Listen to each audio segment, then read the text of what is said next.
Menandatangani perjanjian antara Iran dan Amerika Serikat tidak direncanakan. Bisakah Anda ceritakan kepada kami bagaimana itu terjadi? Siapa yang memutuskan? Apakah Anda yang mengusulkan kepada Presiden Amerika? Itu terjadi secara cukup spontan setelah beberapa hari, karena Presiden Amerika sudah berada di Prancis sejak hari Senin. Untuk KTT G7 ini, yang menurut saya memungkinkan kemajuan-kemajuan penting. Dan kesepakatan itu telah dicapai beberapa jam sebelumnya dan seharusnya segera diselesaikan. Ada bolak-balik antara pihak Iran dan pihak Amerika. Hal ini diselesaikan di penghujung KTT G7 ini, dan itulah yang diputuskan oleh tim-tim tersebut. Presiden merasa sebaiknya dilakukan, bagus juga tidak menunggu, sehingga bisa langsung ditandatangani. Dengan ketentuan ini, momen baru pun dimulai. Jadi, apakah orang Amerika yang ingin melakukannya di Versailles? Itu adalah kesepakatan bersama. Halo.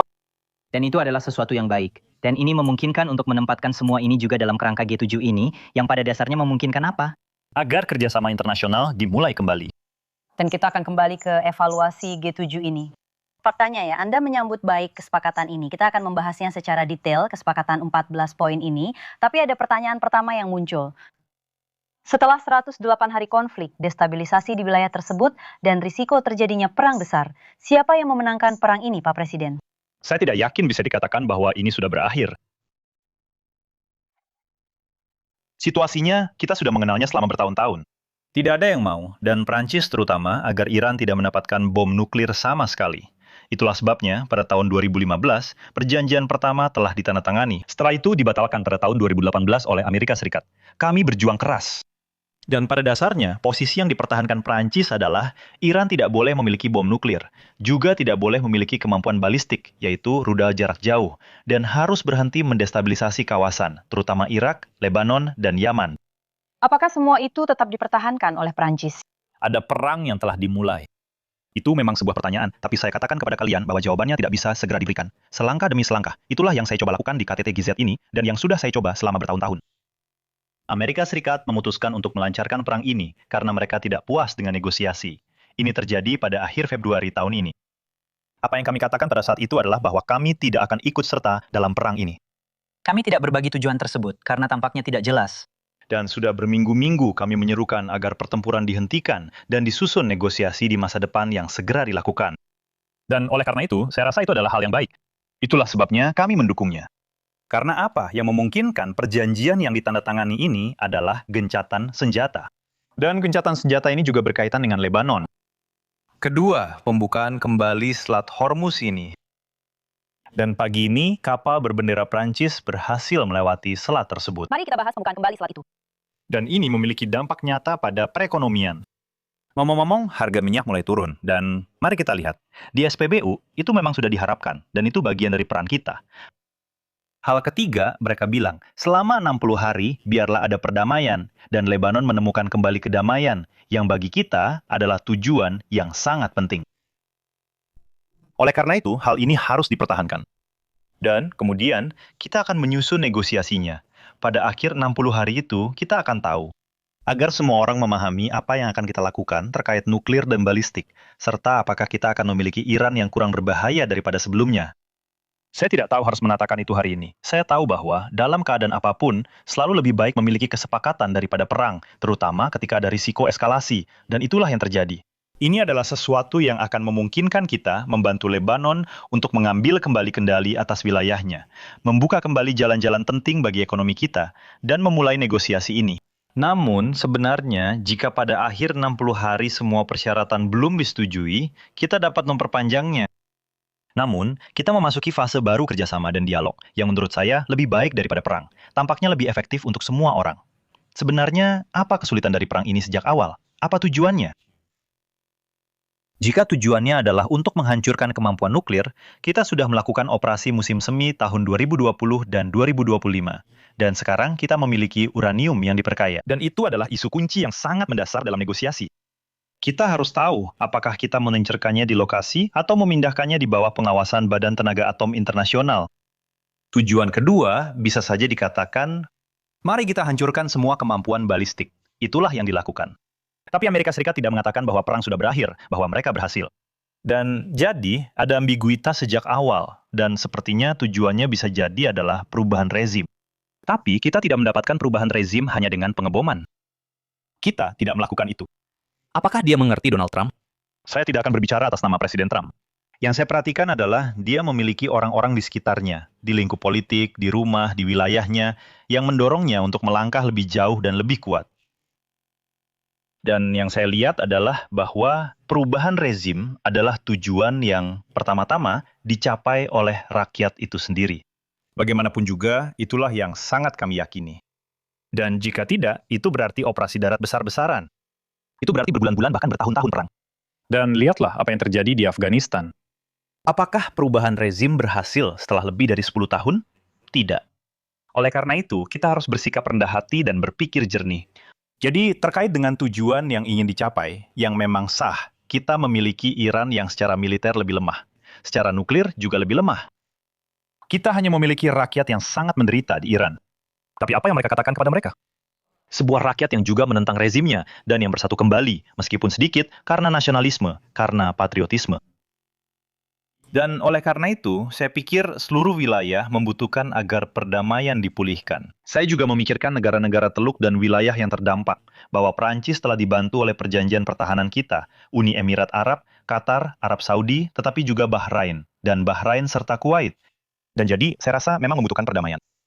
Sekarang saya akan mengatakan sebuah fase baru dimulai. Tepat di fase baru ini, apakah pertanyaan-pertanyaan yang Anda ajukan tadi bisa diselesaikan secara langsung antara Iran dan Amerika Serikat? Masalah nuklir, masalah balistik, dan bahkan beberapa poin dari kesepakatan ini yang ingin saya diskusikan dengan Anda. Ketika kami mengetahui bahwa dalam kesepakatan ini, Iran akan mendapatkan pencabutan sanksi, pencairan dana yang dibekukan, dana rekonstruksi sebesar 300 miliar dolar, sebagai imbalan atas janji-janji samar dari Iran mengenai poin-poin ini.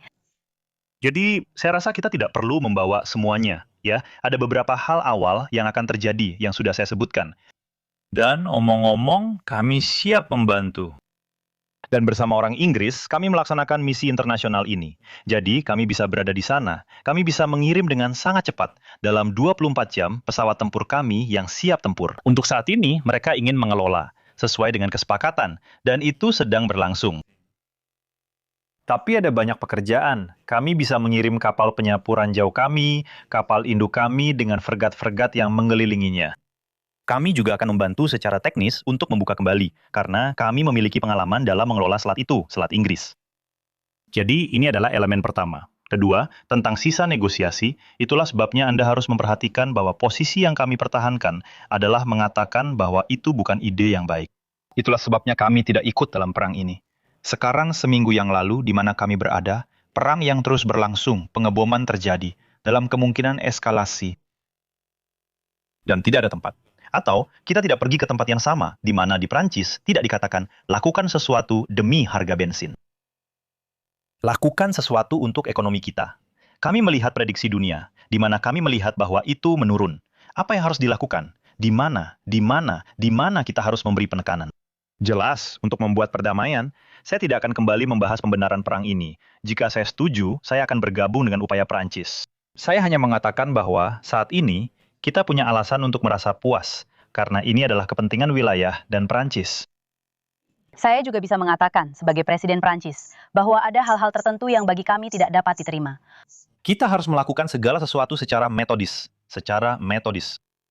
Artinya, ketika ada perang dan ketika seperlunya memungkinkan untuk menghentikan konflik, saat itulah kita mengatakan ya. Setelah itu, fase baru dimulai. Apa yang penting untuk dikatakan?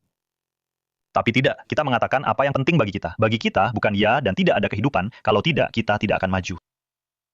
Kalau tidak, sejarah akan terjadi. Dan itulah, omong-omong, semua yang ditunjukkan G7 ini tentang Ukraina dan wilayah tersebut. Lalu, apa yang kita katakan? Bagi kami, penting agar selat tetap terbuka secara berkelanjutan.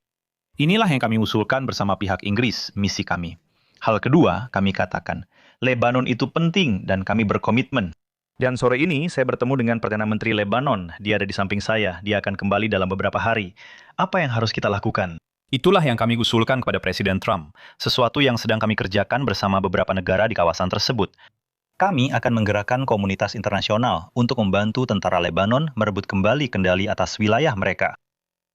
Hal kedua, dalam kesepakatan ini kami mengatakan, gencatan senjata di Lebanon berlaku untuk Hizbullah, berlaku untuk Iran, berlaku untuk Israel. Siapapun yang tidak dihormati pada titik ini.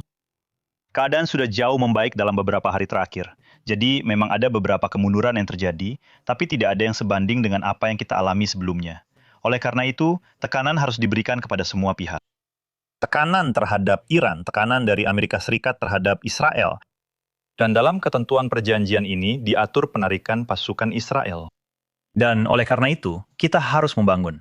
Prancis memainkan peran penting 2 tahun lalu, ketika sudah terjadi invasi ke selatan Lebanon, dan kami mengordinasikan hal itu. Di sini, kami akan bekerja sama dengan Amerika Serikat, dengan Lebanon, dengan Israel, untuk membangun pengambil alihan kembali wilayah tersebut, juga pengambil alihan senjata Hizbullah oleh Angkatan Bersenjata Lebanon. Tapi untuk itu, apa yang harus kita lakukan? Dengarkan saya. Jika Anda punya jawaban untuk segalanya, atau keraguan tentang segalanya, saya biarkan saja. Tapi Anda harus bersabar, dan kita harus rendah hati. Apa yang sebenarnya kita lakukan? Jadi, tentang Lebanon, kita akan melanjutkan upaya dan menggerakkan pendanaan dari kawasan dan komunitas internasional untuk membantu Angkatan Bersenjata Lebanon ini. Dan akhirnya, ada negosiasi tentang nuklir Iran. Negosiasi ini akan dimulai antara Amerika Serikat dan Iran, seperti pada tahun 2015. Namun, agar hal ini bisa selesai, Jerman, Inggris, dan Prancis sangat penting, karena kamilah yang dapat mencabut sanksi internasional yang diputuskan dalam lingkup PBB. Selanjutnya, kami adalah kekuatan yang berpengalaman. Kami akan menjadi mitra. Dan yang saya sarankan kepada Amerika Serikat adalah melibatkan semua negara di kawasan, karena perang ini dengan jelas menunjukkan satu hal: semua negara tetangga di kawasan adalah korban. Oleh karena itu, mereka harus terlibat dalam perjanjian perdamaian abadi ini. Kita masih berada di awal proses. Tidak semua masalah sudah terselesaikan. Apakah masih ada tanda tanya? Banyak sekali, dan saya pun merasakannya. Tapi peran saya apa? Bertindak, mengusulkan, menjadi pemimpin. Saya hanya ingin memberikan komentar tentang sikap Benjamin Netanyahu yang sudah secara jelas mengatakan ingin mempertahankan pasukannya di lokasi tersebut. Donald Trump, yang tentunya memiliki hubungan baik dengan Perdana Menteri Israel, menelponnya sore ini dan meminta agar bersikap rasional. Apakah itu juga kata yang kalian gunakan? Saya akan mengatakan bahwa dia harus menunjukkan semangat tanggung jawab dan rasionalitas. Secara umum, saya pikir hari ini Perdana Menteri Netanyahu tidak memiliki kebijakan. Dia telah mencapai hasil keamanan yang nyata, membela negaranya dari ancaman. Saya tidak setuju dengannya tentang apa yang dia lakukan di Gaza sejak sangat awal, karena saya menganggap dia tidak hanya melawan kelompok teroris yang memang sah setelah serangan 7 Oktober 2023, tetapi juga menyerang penduduk sipil secara tidak beralasan.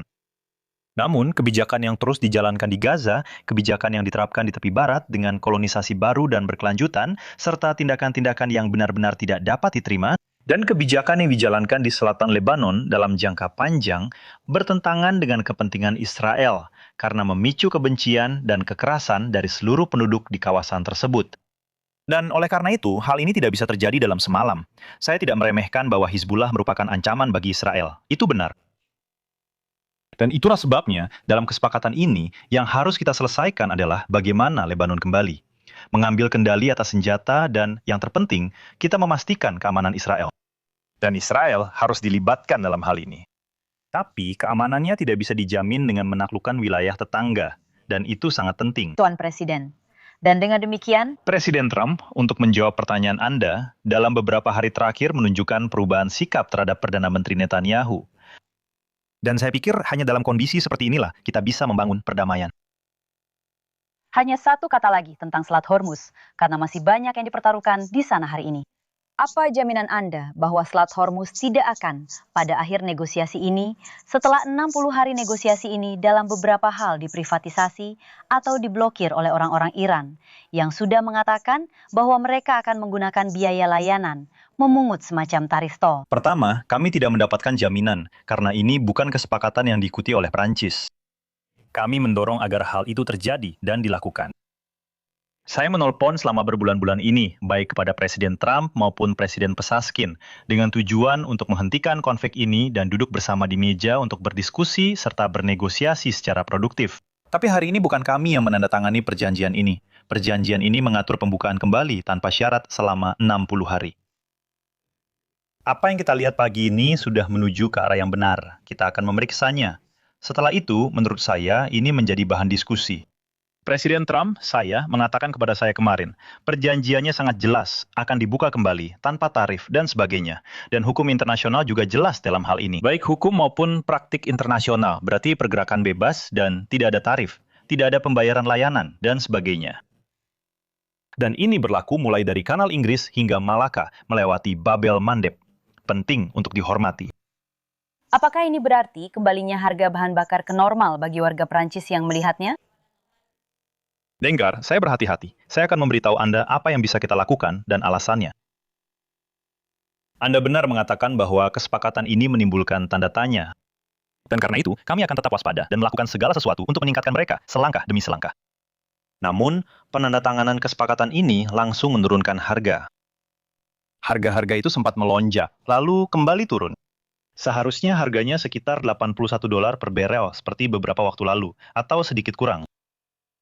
Dan oleh karena itu, harga di SPBU beberapa sudah mulai turun, akan terus turun. Dan sekarang yang dibutuhkan adalah kestabilan. Jika kita menstabilkannya, harga akan turun. Dan kemudian, kita akan mengaktifkan kembali kapasitas produksi. Dan pada saat yang sama, dan ini juga merupakan keputusan dari G7, kita harus belajar dari apa yang telah terjadi. Kita tidak bisa bergantung pada selat ini saja. Dan kemudian, kami memutuskan untuk bersama-sama mendanai semua jalur alternatif. Artinya, minyak dan gas bisa keluar dari sisi lain Hormuz, di wilayah Uni Emirat Arab melalui Fujairah. Juga bisa keluar melalui pipa gas, dan pipa minyak melalui Arab Saudi, lalu Mesir menuju Eropa. Juga bisa keluar melalui Irak, Suriah, dan Lebanon untuk sampai ke Laut Mediterania. Artinya, mendiversifikasi infrastruktur energi kita agar tidak terlalu bergantung pada Selat Hormuz dan jalur perlintasannya demi keamanan. Karena jika tidak, kita memberikan alat tekanan, dan itu adalah sesuatu yang telah ditemukan dengan jelas oleh orang-orang Iran selama perang. Dan memang ada tekanan, terutama di bidang ekonomi, dengan prediksi pertumbuhan yang menurun dan inflasi yang meningkat. Berapa biaya perang ini bagi ekonomi Prancis? Masih terlalu dini untuk mengatakan, meskipun prediksi telah direvisi ke bawah. Pada saat yang sama, prediksi dan hasil dari 2 tahun terakhir telah direvisi ke atas untuk ekonomi kita. Ini adalah kabar baik. Jika kita berhasil menstabilkan di sini, prediksi yang kita lihat beberapa hari lalu akan direvisi ke atas.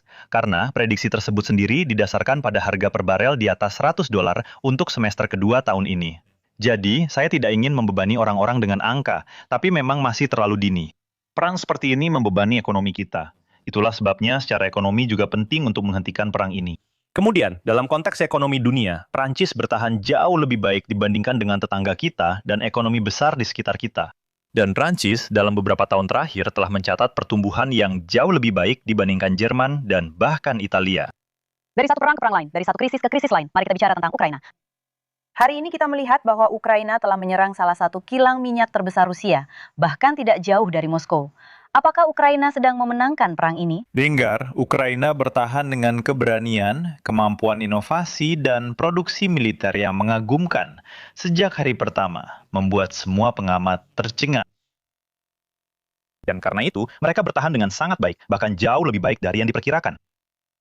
Sudah lebih dari 4,5 tahun, sayangnya, setiap 3 bulan, para ahli selalu mengatakan mereka akan runtuh, mereka tidak akan bisa melewati musim dingin, dan sebagainya. Mereka tidak hanya berhasil melewati musim dingin terburuk yang pernah mereka alami, tetapi juga berhasil merebut kembali beberapa wilayah dari wilayah mereka. Dan dalam perang teknologi yang sedang berlangsung, kita memiliki garis depan.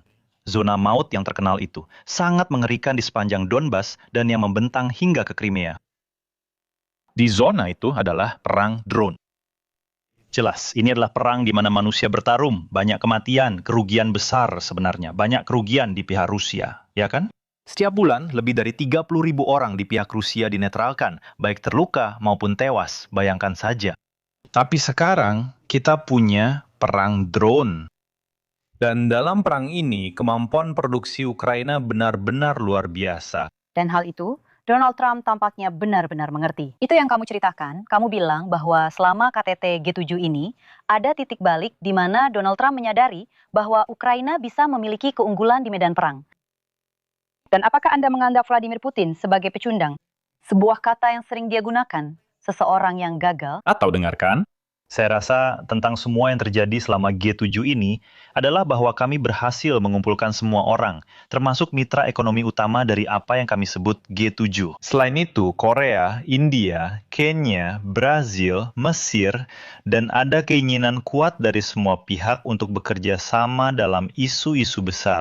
Dan saya pikir apa yang dilihat Presiden Trump adalah bahwa kita bisa saja tidak sepakat dalam segala hal. Tetapi bekerja sama, ya, bersatu, itu bermanfaat baginya di Timur Tengah. Itu juga bermanfaat untuk Ukraina.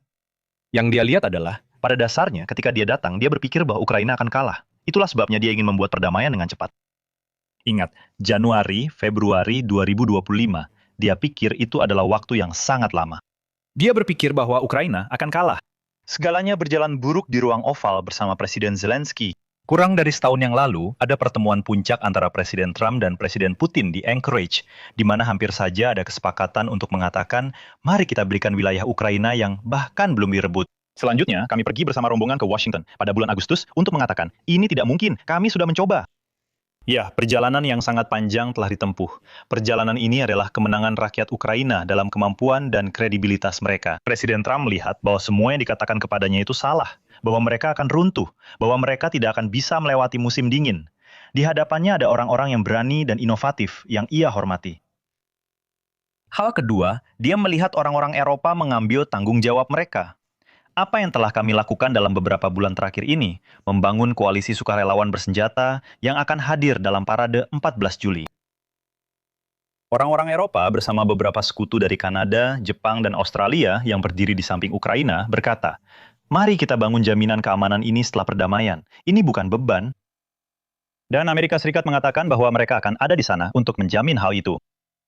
Dan hal ketiga adalah dia juga melihat bahwa Rusia tidak menepati komitmennya.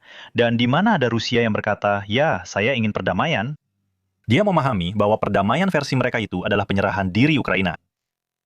Dan dia mengerti. Jadi, ya, ada perubahan nyata dalam KTT G7 ini yang patut disambut. Sebuah kemajuan. Tapi siapa yang sampai pada titik di mana Donald Trump bisa kapan saja menekan Vladimir Putin? Menurutmu, sudah sampai pada titik itu? Dengarkan. Rusia? Saya rasa salah satu konsekuensi dari apa yang sedang terjadi di Timur Dekat dan Timur Tengah adalah turunnya harga. Konsekuensi lainnya adalah volume akan dilepaskan, memungkinkan untuk memberikan tekanan lagi terhadap apa yang keluar dari Rusia, yang sebelumnya dikecualikan oleh Amerika Serikat dalam perang. Dan saya yakin Presiden Trump akan meningkatkan upaya untuk membantu Ukraina secara kolektif dalam upaya perang ini.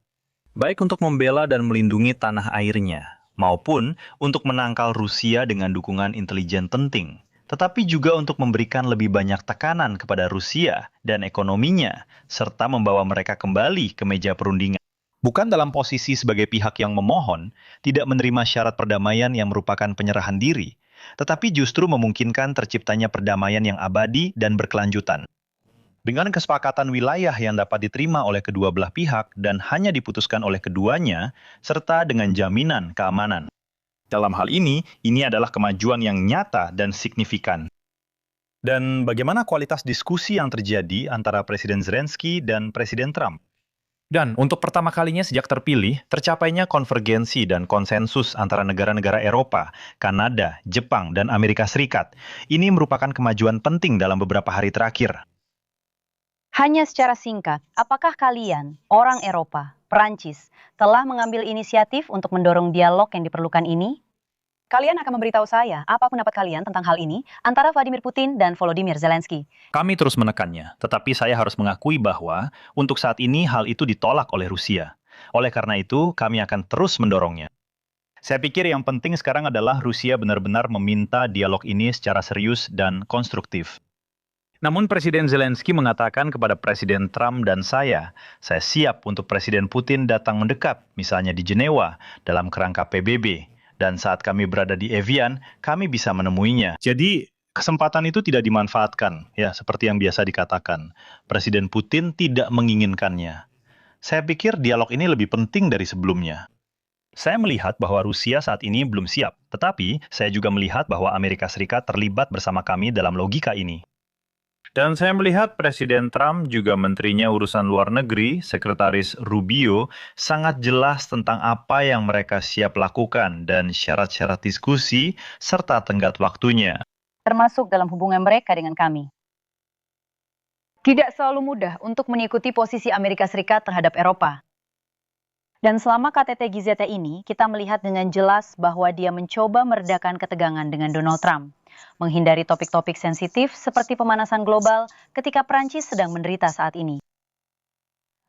Tuan Presiden berhasil membuatnya mundur dari ancaman pajak atas anggur Prancis yang berdampak signifikan. Ya, jadi Anda benar. Ada topik-topik yang tidak kita sepakati. Ada topik-topik yang tidak akan kita sepakati. Kesetaraan pria dan wanita, iklim. Hubungan dengan hukum internasional bukanlah topik yang kecil. Saya berkontribusi untuk isu iklim, membahas hal-hal penting. Saya benar-benar ingin mengimbau kepada semua rekan senegara kita yang mendengarkan untuk tetap waspada, menjaga para lansia dan kelompok rentan, juga anak-anak, dan benar-benar mengikuti semua rekomendasi dari pemerintah, karena ini adalah masa-masa sulit yang sedang kita jalani. Oleh karena itu, kita harus sangat berhati-hati dan mendengarkan nasihat. Saya tutup pembahasan ini. Memang benar kami tidak setuju dengan itu, tapi saya orang yang pragmatis. Oleh karena itu, saya mencoba mengadakan G7, di mana saya melibatkan orang Amerika di semua tempat di mana kami bisa mencapai kesepakatan.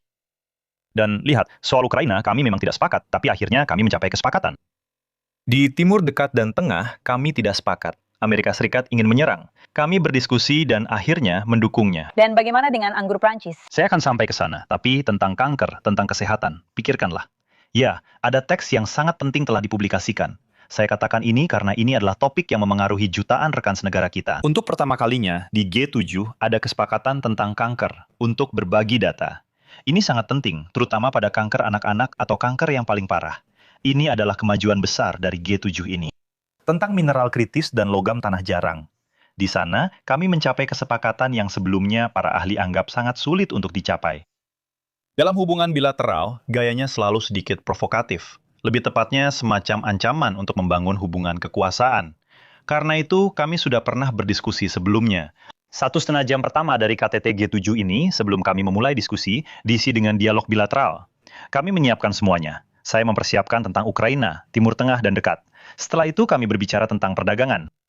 Dan saya berkata kepada Presiden Trump, memang benar, saya katakan kepadanya terlebih dahulu, ada kesepakatan yang telah dicapai, ditandatangani, dan disetujui di Eropa.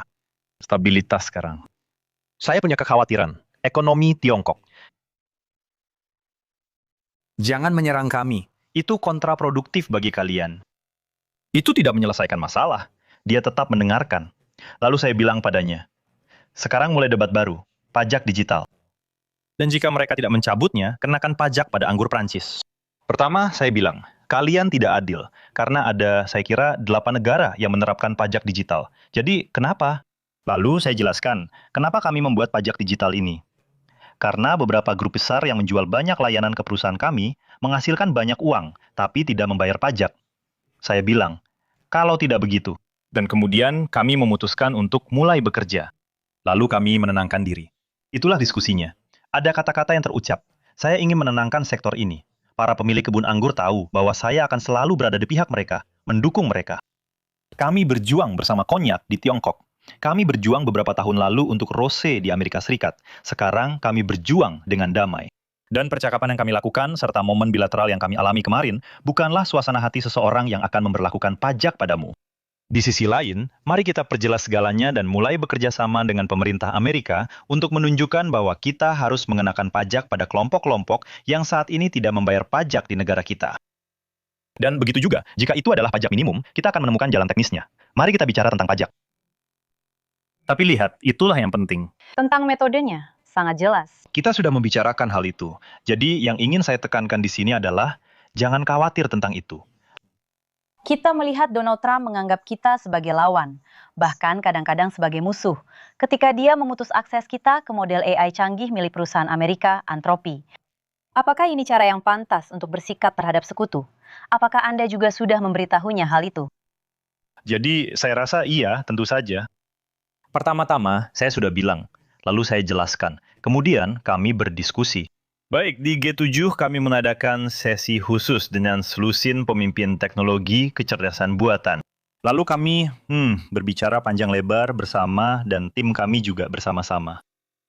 Ada alarm, saya katakan kepada kalian. Itulah yang terjadi. Pertama-tama, apa yang sedang terjadi dalam hal inovasi? Ada percepatan kecerdasan buatan. Kecerdasan buatan adalah mesin yang belajar. Apakah kamu menggunakannya? Saya tentu saja menggunakan kecerdasan buatan untuk melakukan banyak hal, riset, memperbaiki, dan memahami. Saya tidak menyerahkan segalanya padanya, tapi saya menggunakannya. Dan kemudian, karena saya sangat mempromosikan Mistral AI, saya menggunakan chatnya. Oke, Hanya kucingnya saja. saya mendorong semua lawan bicara saya untuk melakukannya, karena dengan menggunakan itulah kita akan memberikan segalanya dan terus melatih serta meningkatkannya. Prancis bisa berbangga diri, saya ingin menyisipkan sedikit catatan di sini, sedikit membanggakan diri jika Anda mengizinkan, tentang AI sebelum saya kembali. Kita harus tahu cara memandangnya. Ketika berfungsi, harus diakui, memang luar biasa. Ya, kita adalah negara yang paling banyak menciptakan lapangan kerja di bidang AI di Eropa. Jauh unggul. Kita adalah negara yang paling banyak menciptakan startup AI di Eropa. Kita adalah negara yang paling banyak melatih. Kita yang pertama meluncurkan strategi. Orang-orang mulai terlibat dalam debat publik. Kita harus menciptakan AI. Untungnya, kita tidak menunggu mereka. Tahun 2018 strategi AI di Prancis. Tahun 2019 strategi kuantum. Kita adalah negara yang paling banyak berinvestasi dalam hal ini. Saat ini ada dua pemimpin, Amerika Serikat dan Tiongkok. Eropa tertinggal. Kita sejauh ini adalah yang terbaik di Eropa. Ya, satu-satunya di antara model bahasa besar yang terkenal dan penting ini. Jadi Mistral jika dibandingkan dengan ChatGPT Open, Anthropic, dan yang sejenisnya, dan lain-lain. Satu-satunya yang bukan dari Amerika atau Tiongkok adalah Kanada dan kita. Kita adalah dua negara yang memilikinya. Jadi kita harus maju. Sederhana saja, apa itu? Tidak, tapi memang begitu. Saya akan memberikan beberapa angka, tapi Anda sudah mengetahuinya. Tapi saya mengetahuinya, tapi itu penting untuk dikatakan. Perdana Menteri Anda telah mengumumkan investasi untuk AI.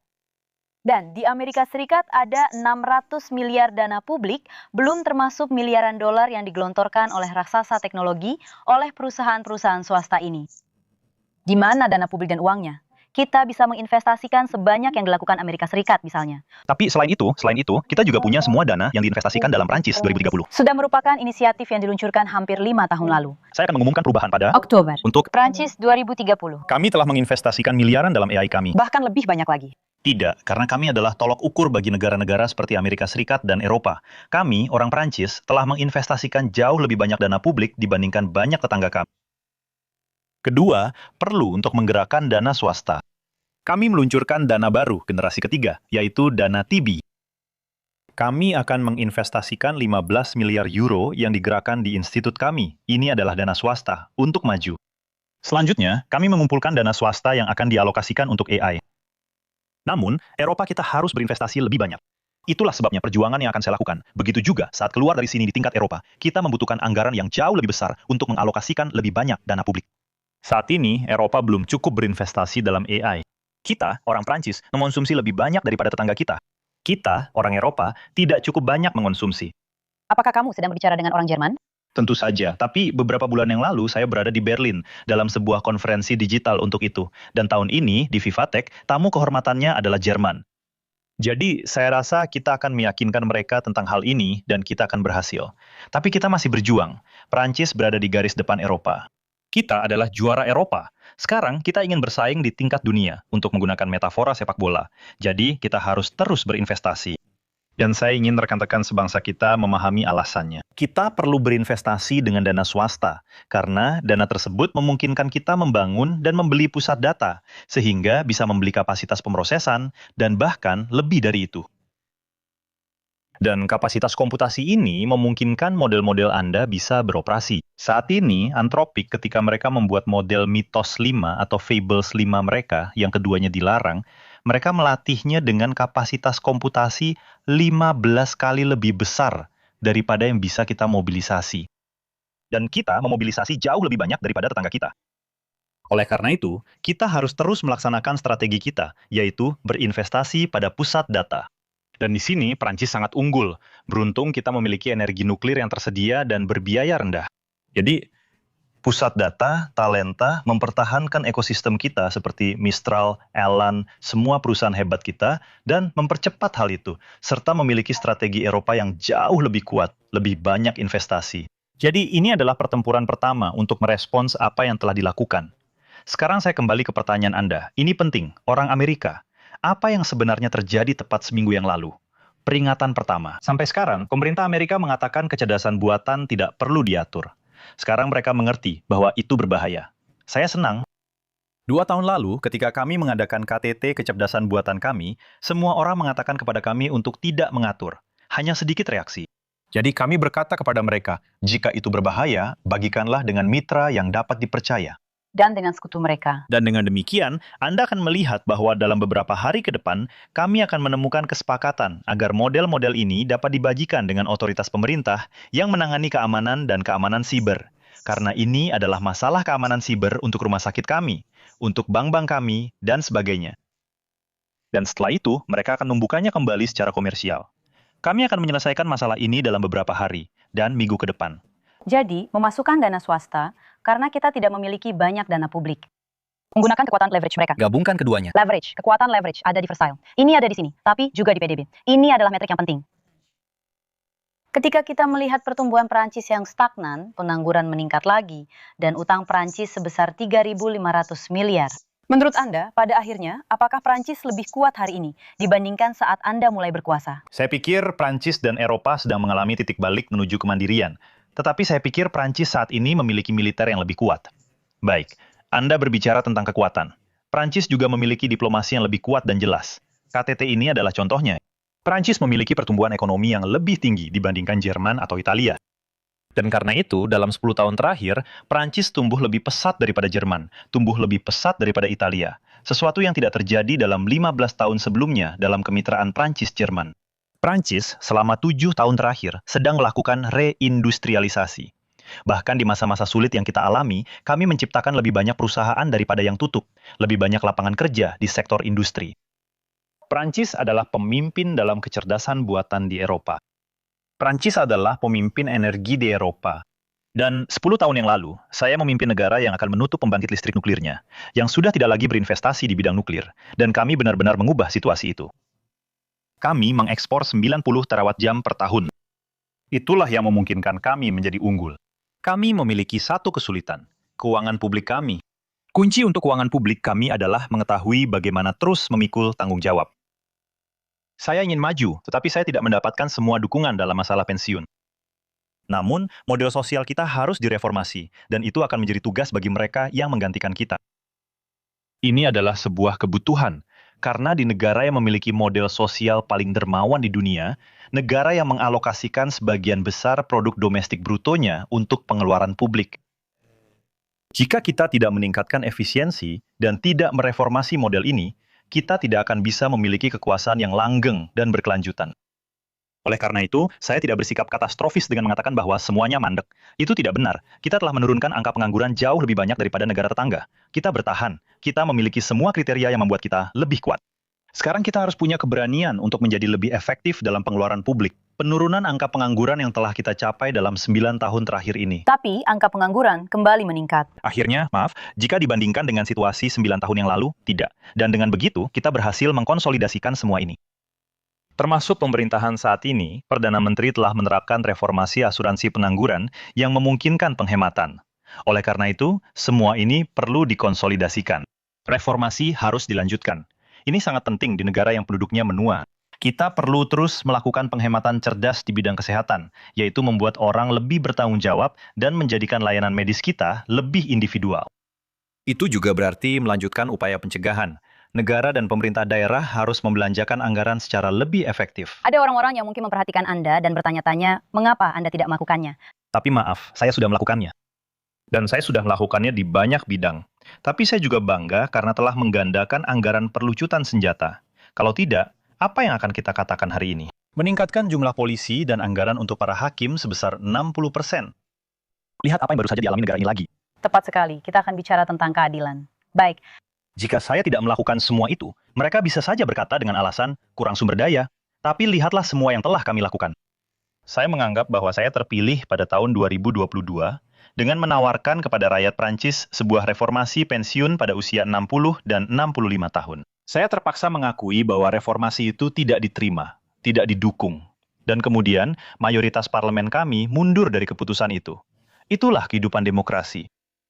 Ya, saya bisa menyesalinya, saya pribadi menyesal, tapi inilah kehidupan demokrasi. Itu adalah hal yang paling efektif dan relevan untuk dilakukan guna mengurangi pengeluaran kita. Karena pengeluaran publik terbesar saat ini adalah pensiun. Jika kita tidak mereformasinya di negara yang menua, kita adalah orang munafik. Mari kita bicara tentang peradilan. Anda sempat menyebutkan secara singkat, merujuk pada drama yang mengguncang masyarakat Prancis, kematian Liana. Anda berbicara dengan keluarga Liana melalui telepon. Jenderal Darmanin, Menteri Kehakiman, meminta maaf atas nama sistem peradilan Prancis. Apakah Anda melakukannya atas nama Prancis? Saya tidak akan menempatkan hal-hal dalam konteks itu, dan saya rasa memang bukan begitu. Saya punya keluarga, dan dalam martabat pertukaran serta kemanusiaan inilah saya ingin tetap berada. Dan kemudian, untuk negara kita, saya hanya ingin mengatakan bahwa pemerintah, merekalah yang harus menunjukkan apa yang akan mereka lakukan. Pertama-tama, ini adalah topik, sebuah perjuangan yang sudah saya bela selama bertahun-tahun, dan kami sudah melakukan banyak hal tentang itu. Ada transformasi mendalam yang sedang berlangsung. Tapi kita hampir berhasil. Tapi, jelas, ada beberapa hal. Saya sudah bilang sejak hari pertama bahwa tidak semuanya dilakukan dengan benar. Sekarang, ada inspeksi yang diminta yang akan diserahkan pada tanggal 22 Juni. Saya tidak akan, buru-buru dan mulai menunjuk siapa yang bersalah kepada orang lain. Saya tidak di sini untuk mengungkapkan apa yang saya rasakan. Saya langsung menyampaikannya kepada keluarga-keluarga yang mengalami drama ini. Yang saya tahu adalah kami tidak pernah diam saja. Dan juga perlu disadari bahwa kami semakin banyak menuntut dari pasukan kami. Dan bahwa ada benua yang tersembunyi. Kebebasan berekspresi telah diberikan. CVC, saya sangat senang telah menciptakannya dan membuka banyak hal. Dan saya hanya ingin mengingatkan bahwa ketika saya terpilih, di penjara kita, di mana dulu jumlah tahanannya lebih sedikit dari sekarang, 7% di penjara karena kekerasan seksual dan berbasis gender. Sekarang jumlahnya 3 kali lipat. Jadi itu berarti masih ada kasus yang belum selesai, tapi ada banyak orang yang telah ditangkap, ditahan. Dan sebelumnya kisah-kisah mereka benar-benar dibungkam. Karena sejak tahun 2018, kami mengubah batas waktunya. Dan oleh karena itu, ada pekerjaan yang terus dilakukan dalam beberapa tahun terakhir. Ya, masyarakat kita hidup dalam kekerasan dengan situasi yang tidak dapat diterima. Dan ketika kita membuka tabir atas situasi yang terjadi dalam beberapa tahun terakhir, kita semua merasakan kemarahan atas apa yang bisa terjadi, karena melecehkan seorang anak adalah hal terburuk. Dan kita selalu berkata pada diri sendiri, tidak mungkin kita tidak melihatnya, kita tidak pernah terbiasa. Tapi, pada dasarnya, itulah yang ingin saya katakan. Jangan pernah kita terbiasa, mari kita selalu merasa marah. Tapi kemarahan itu tidak boleh berarti ketidakberdayaan dan tidak boleh berarti balas dendam. Kamu bilang, kekerasan tidak bisa dibalas dengan kekerasan. Tidak. Tapi itu harus memungkinkan kita. Saya tadi bicara tentang kekuatan politik. Kontroversi bodoh itu benar-benar tidak bisa diterima. Saya tadi sedang berbicara tentang kekuatan politik. Dan segera Kita akan membuat sebuah undang-undang. Tapi lihatlah apa yang berhasil dan apa yang tidak berhasil. Lihat semua yang telah dilakukan. Mungkin ada beberapa hal yang tidak perlu, tapi banyak hal yang sudah dilakukan. Apa yang perlu diperbaiki? Harus dilakukan dengan tenang dan secara metodis agar efektif. Tapi di atas segalanya, saya katakan kepada Anda, kemarahan ini, jika kita ingin agar itu menjadi subur dan produktif, harus diwujudkan dalam tindakan yang berguna dan bukan sekadar sikap pura-pura. Pada dasarnya, penyakit yang kita miliki adalah bentuk pengampunan, kepercayaan, dan penghargaan terhadap diri kita sendiri. Jika Prancis tidak lagi memiliki kepercayaan diri dan harga diri, apa yang bisa diharapkan untuk dilakukan oleh Prancis dalam hal-hal besar? Dan saya katakan kepada Anda bahwa kita harus berbicara tentang diplomasi, militer, ekonomi, kecerdasan buatan, keadilan, dan aparat keamanan kita. Kita adalah negara besar. Dan kita harus melihat kegagalan dan kekurangan kita dengan jernih. Kita semua harus bersama-sama berusaha untuk memperbaikinya. Tapi kita tidak boleh ketika ada masalah atau drama langsung putus asa dan berkata, kita sudah kalah, kita terhenti. Saya sudah tidak menghitung lagi pemunduran diri atau pemunduran jabatan yang katanya kita sedang sekarat. Sebenarnya, kita seharusnya sudah mati bertahun-tahun yang lalu. Tidak, kita adalah negara besar dan kita telah membuktikannya dalam beberapa hari terakhir. Hanya negara besar yang bisa melakukan apa yang telah kita lakukan. Dan orang Prancislah yang berhasil melakukannya. Dan di ruangan ini, tempat diadakannya rapat Dewan Pertahanan Negara dengan kekuatan nuklir. Apakah Anda pernah membayangkan penerus Anda berada di posisi Anda?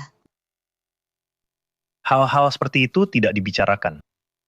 Kami memikirkannya. Dan kami tidak wajib mengatakan semua yang kami pikirkan.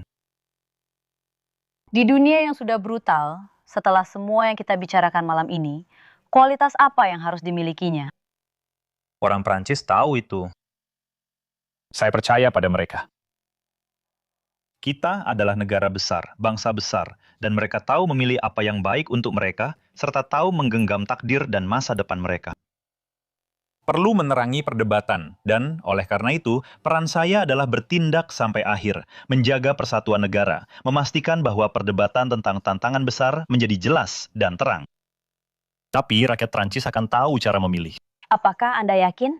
Ya, Pertama-tama, karena kita memiliki kekuatan ini, kita mengalami drama, momen-momen sulit, emosi. Bapak mengingatkan beberapa hal, dan itu sangat mengharukan saya.